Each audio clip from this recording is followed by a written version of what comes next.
Yerma, c'est l'histoire d'une jeune femme qui est mariée depuis quelques années, qui aime beaucoup son mari et qui souffre, dans un premier temps, de ne pas avoir d'enfant. Voilà, de ne pas pouvoir faire comme toutes les autres femmes autour d'elle.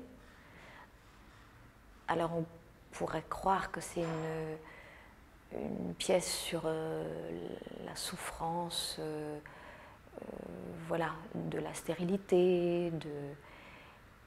Je ne crois pas que ce soit aussi simple que ça.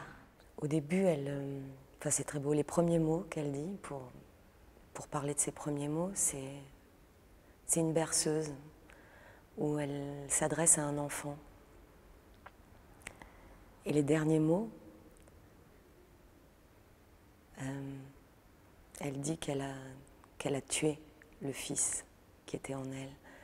Cet espoir qui dégringole, qui se rétrécit, qui jusqu'à ne plus être là, et qu'elle finit par tuer en elle et en tuant. Donc par tuer ce fils qu'elle n'aura pas eu. Je le trouve très très beau, ce personnage de Yerma. C'est vraiment c'est une femme qui lutte. Donc qui lutte contre beaucoup de choses, les contingences sociales, son milieu, c'est un milieu paysan, le regard des autres, qui lutte pour garder l'amour de son mari aussi, qui l'aime, mais il se trouve que les choses ne se passent pas exactement comme c'est prévu dans ces cas-là.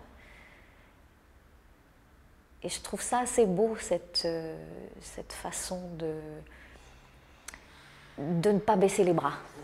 Voilà. Mais pour tout. C'est Lorca qui parle. Je m'intéresse davantage aux gens qui habitent le paysage qu'au paysage lui-même. Je peux rester un quart d'heure à contempler une montagne. Mais aussitôt après, je cours parler au berger ou au bûcheron de cette montagne. Après quoi, quand on écrit, on se souvient de ces dialogues et l'expression populaire authentique ressurgit. J'ai de grandes archives de mes souvenirs d'enfance. C'est d'avoir entendu parler les gens. Voilà la mémoire poétique, et je m'y rapporte.